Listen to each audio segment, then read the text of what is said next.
Hey YouTube, Pokemon Trainer Harry Ghost here, and today I'm bringing a video featuring Emolga. Emolga is one of my favorite Generation 5 Pokemon. I really loved watching Iris's Emolga in the anime, and since I got one through the ranch, that recruitment thingy, so I decided like why not make a video featuring Emolga. So yeah, we have Focus Sash Emolga, Frostlassite Frostlass, Bright Powder Mousehold, Choice Scarf Excadrill, Citrus Berry Arcanine, and Leftovers Politoed to counter all the Sun teams which are running around. So yeah, let's just jump right into the battles. So my first opponent, his name is T, and since he's a flying type gym leader, he is at a disadvantage against my Emolga because Emolga is going to shock you and zap you all over the place. So yeah, my opponent leads off with Mousehold Eternal Flower Floet as I lead off with Arcanine Emolga. So clearly the game plan, my opponent's game plan is clear. They want to click follow me, they want to click calm mind, they want to get up to +6 special attack and sweep me. However, we are not going to let that happen. Emolga is not going to let that happen that easily. But yeah, so I click Thunderbolt and Flare Blitz into the Mousehold because step 1 to get Emolga to into that position which I want is to get rid of this Mousehold. My opponent Mega evolves their Eternal Flower Floet into Mega Floet. Such a cute Pokemon, and it is back with a vengeance after 3000 years essentially, or 10 years chronologically in real time. But yeah, I go for Thunderbolt, paralyze the Mousehold because that's what Emolga is here for. My opponent's Floet goes for Calm Mind, which is very scary because Fairy Aura Floet with Dazzling Gleam Moonblast is extremely scary.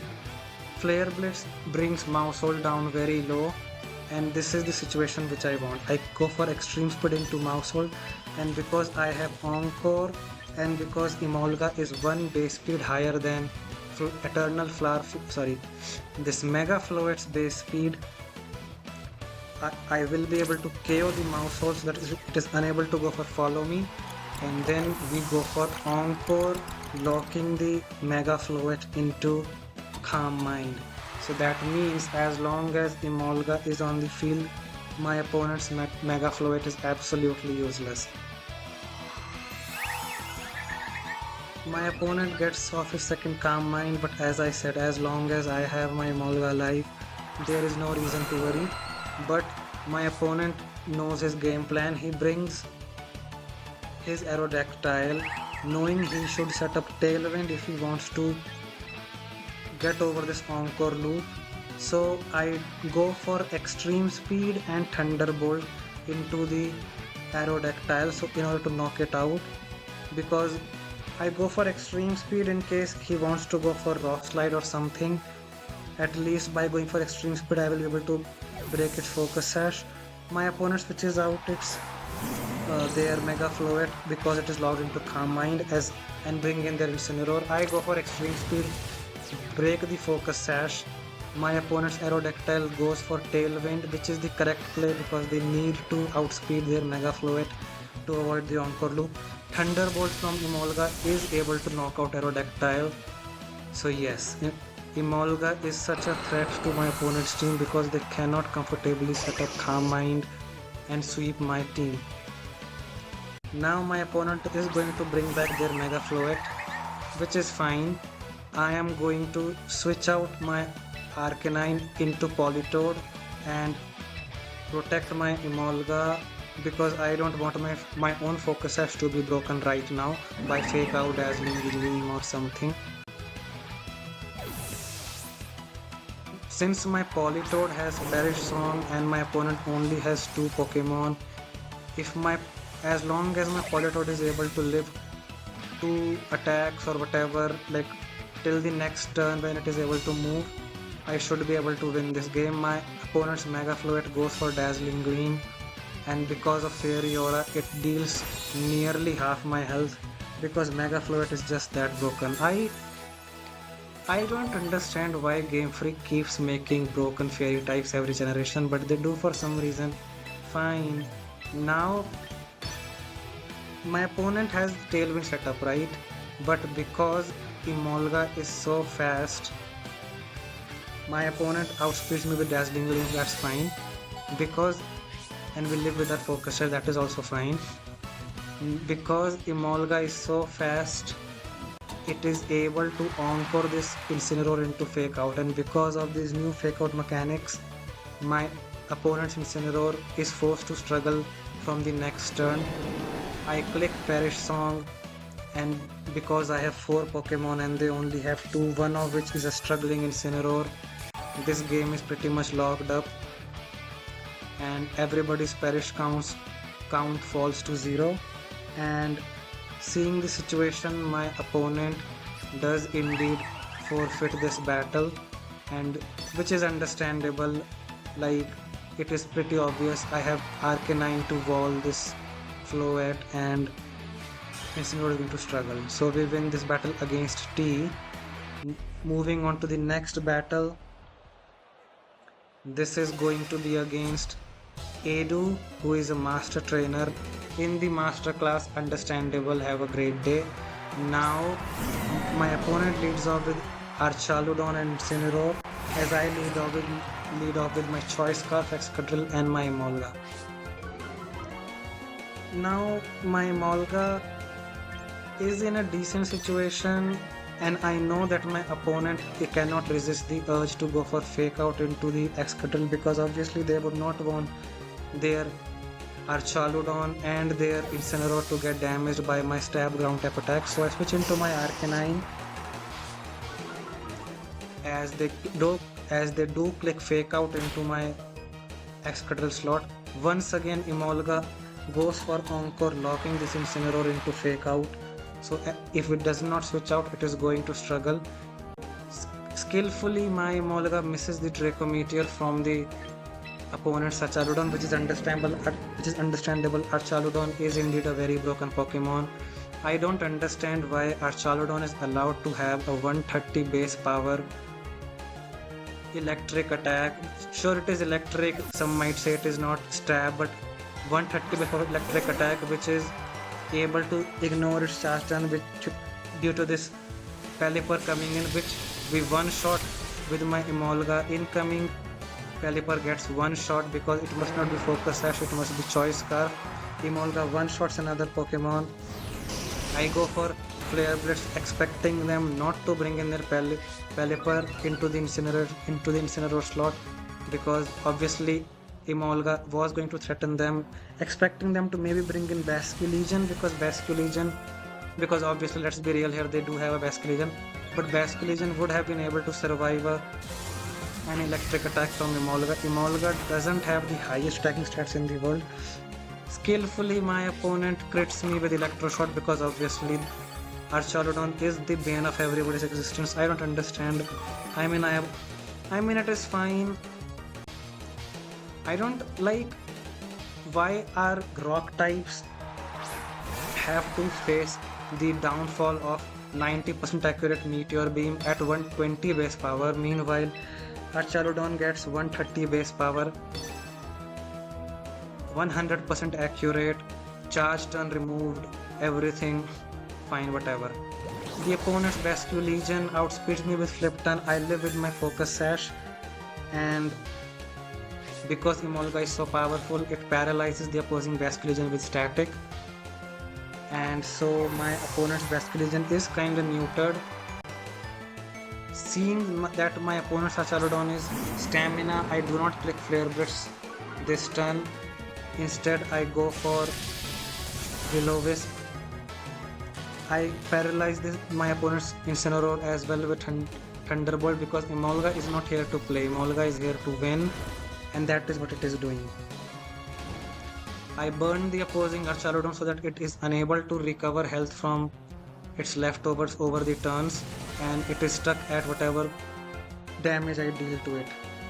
Electro Shot into my Arcanine will knock me out, unfortunately, due to the crit. I don't know if that opposing crit, if that previous crit mattered, because Plus 2 electroshot would have probably knocked my Arcanine out even without the crit. I don't know. But yes, now I switch into my Excadrill because Excadrill is going to threaten both Incineroar and Archaludon.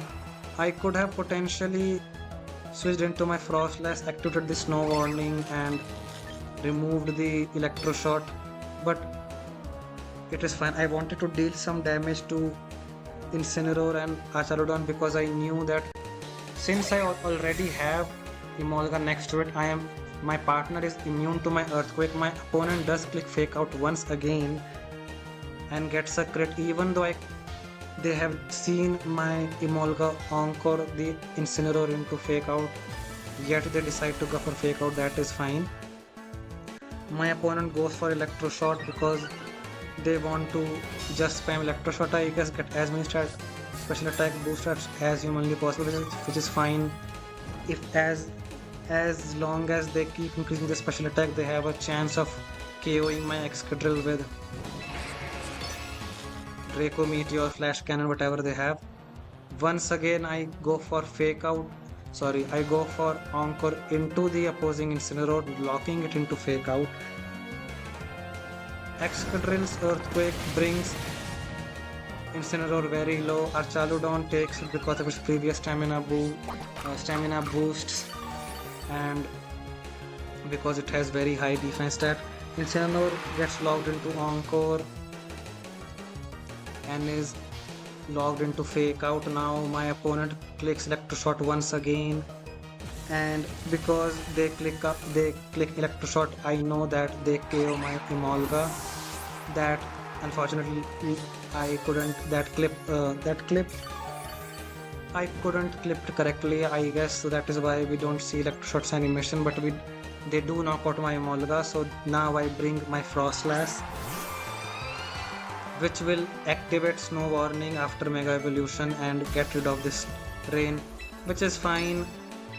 They already have too much special attack boost. I don't think they needed more Electroshot boost. I don't know. So because Incineroar is logged into Fake Out and it is forced to struggle, they are forced to switch out their Incineroar into the Basculegion, which means the opposing Basculegion has to take so much damage. They switch out their Incineroar into the Basculegion. I Mega Evolve my Frostlass into Mega Frostlass, activate the Snow Warning to threaten this Archaludon with Stab Blizzard and Stab Earthquake. So we activate Snow Warning. Archaludon goes for Protect to stall out the snow, because I don't understand what other reason there was, because it is not like the Archaludon is going to gain health because it is burned. But yeah, they go for Earthquake to stall out they go for Protect to stall out the Earthquake Blizzard, and Basculegion lives at very low health. Archaludon is unfortunately for them not going to gain any health due to the leftovers and the burn. Earthquake appears and Blizzard appears. They are forced to either switch into their Incineroar and take the Earthquake or let their Archaludon die. My opponent tries to go for Aqua Jet here, trying to finish off my Excadrill, but because Excadrill has such a high HP stat, it is able to live, and Basculegion goes down and Frostlass is very low. Archaludon is brought low to the point that Stab Blizzard will be able to KO this Archaludon finally. Archaludon goes down finally and only their Incineroar is left. Now I do have Protect on my Frostlass, which I could have clicked Protect with my Frostlass any other turn, but I couldn't afford that to do that because I knew that Earthquake will not be able to KO the Archaludon on its own. But now because Archaludon is KO'd, I can freely click Protect with my Frostlass and click Earthquake with my Excadrill, and that should be the end of the game. Frostless goes for Protect. Earthquake from the Excadrill is able to KO this Incineroar, and that is the end of the game. So yeah, Emolga putting in the work with both Paralysis, Encore, one-shotting Pelipper to get rid of the weather control. We love to see it. So yeah, this is for this battle, and now let's go to the final battle of this video. This is going to be against Max with a very interesting spelling. My opponent leads off with Whimsicott and Sylveon. I lead off with Excadrill and Emolga. And because I am Choice Scarf Excadrill, I am pretty sure even if my opponent's Whimsicott sets up Tailwind, I would still be able to outspeed and one-shot this Sylveon, which my opponent does go for that play. My opponent clicks Tailwind with their Whimsicott, and even after the Tailwind, Excadrill is able to outspeed the Sylveon and one-shot it with Stab Iron Head, and Emolga is able to attack with Stab Air Slash. I could have potentially locked the Whimsicott into Tailwind, but I wanted to break its Focus Sash, and it's fine. Even if I switched into not locked out into Tailwind, it would not have. I mean, they would have switched out, and I don't know what their last Pokemon was, so it was better if I just broke the Whimsicott's Focus Sash. Now, once again, I am predicting my opponent to go for Fake Out into my Excadrill slot because they do not want to lose either Whimsicott to Stab Iron Head, or they do not know that. I mean, I think they know that I am Choice Scar because I outsped their Sylveon. I mean, Sylveon is not the fastest Pokemon in the world, so I don't know if they know that I am Choice Scar, but I am Choice Scar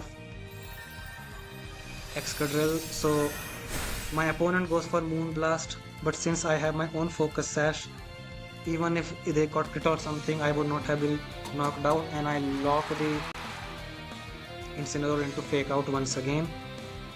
Now Iron Head is pretty free, and I go for Protect with my Emolga in case I can go for more Onco shenanigans into this Incineroar, because as I said, even after the Tailwind, Emolga is faster than Incineroar. Unless they are max speed Incineroar, I don't think that Emolga is faster then, but I don't think Incineroar and max speed that much, so I don't need to worry about it. Incineroar are mostly bulky and not max speed. Incineroar is forced to struggle. I'm surprised they didn't switch out their Incineroar. Maybe they thought that I would hit the Incineroar with my electric attack, which their last Pokemon with Charizard was Charizard. So if I did hit the Incineroar slot with my Thunderbolt, and they switched out their Charizard into their Incineroar slot, I would have done so much damage. Now I let my Excadrill, because they are left with only two Pokemon. I have a Pelipper, and their Incineroar is logged into Struggle, so it is essentially free. That I do not mind losing my Excadrill at this point. I have Pelipper, sorry, I have Politoed, not Pelipper. I have the superior Rain Setter. I have my Politoed in the back, so even if Mega Charizard Y sets up this Sun with the Drought, I should be able to neuter the Sun. My opponent knocks out my Excadrill with Heat Wave. After Tailwind, their Charizard is able to outspeed my Excadrill, and Incineroar is going to struggle and lose 25% of his health. Now Incineroar has leftovers, which is interesting. Some people run Citrus Berry. I think Citrus Berry is better, but leftovers is also fine. As you can see, it is able to overcome some struggle damage. I go for Extreme Speed into Charizard, and I go for Thunderbolt because Emolga is 3 base points higher than Charizard, so I will be able to deal and potentially one-shot the Charizard, but unfortunately Charizard is able to live at 5% health because, as I said, Emolga is not the most potent attacker. Even though I am max special attack, max speed, Emolga is unable to do it, unfortunately. I eat the citrus berry on my Arcanine. Incineroar is forced to struggle, as now I bring in my last Pokemon, my Politoed. And because I do have extreme speed will be able to knock out the Charizard, and my stab water attack will be able to knock out the Incineroar, and so my opponent does indeed forfeit. So yeah, I choose extreme speed into Charizard and Muddy Water, and my opponent does indeed forfeit the battle because there is nothing they can do anymore.